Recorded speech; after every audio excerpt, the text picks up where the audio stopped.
Hi, I'm Laura Haycock and I am the author of Empower, a Menopause Action Plan for Organisations. And I thought I'd just tell you a bit about why I wrote the book. It was, I guess, triggered by my own personal journey and which really influenced my thinking about the support that women need at work through this inevitable stage of their lives.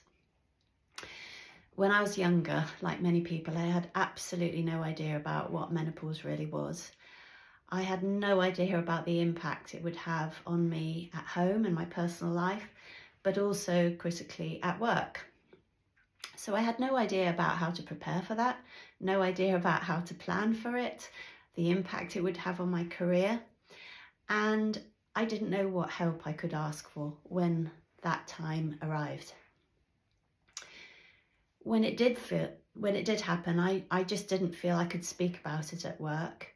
I wasn't able to explain how hard things were and the impact it was having on me, and I had no avenue to therefore explore what might help and make that time easier. In retrospect, my symptoms probably started when I was in my late 30s. And they were a whole range of things, unique to me. Everybody's menopause journey is different. Some of the symptoms were physical, some were emotional, and some were cognitive, affecting my thinking and memory. And it took years till there was a diagnosis, during which time I thought at moments I was getting dementia. Which had a massive impact on my confidence and capability at work. When I was diagnosed as perimenopausal, I was very fortunate to be given access to HRT, which was wonderful and made me feel infinitely better. However, it wasn't a perfect fix. Things keep changing with menopause, and so symptoms would rear up again or they would be ongoing. It doesn't fix everything. So the impact at work did continue. And as a consequence, I did feel an impact on my performance, and that massively affected my confidence.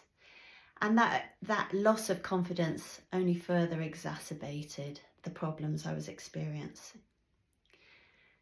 If I hadn't been a single mum, I'd probably have quit work, but that really wasn't an option for me. So it was a case of soldiering on, however messy and chaotic that could feel at times.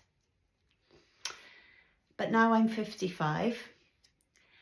I'm really sort of at a stage where I feel that chaos is behind me, and I'm doing some of my best work ever. Not least of which I hope writing the book is a testament to that. So all of that personal experience, I guess, left me wondering, what more could I have achieved in my career if I'd been able to access better and earlier support? And what would that support need to look like? What is it that organisations need to do differently to ensure that women can continue to perform, to participate, to progress and to thrive at work through these very tricky years? So in this book, I pick up the baton from the many brilliant people who've already been researching and working in this space. And I bring my own expertise in work psychology and organisational change and culture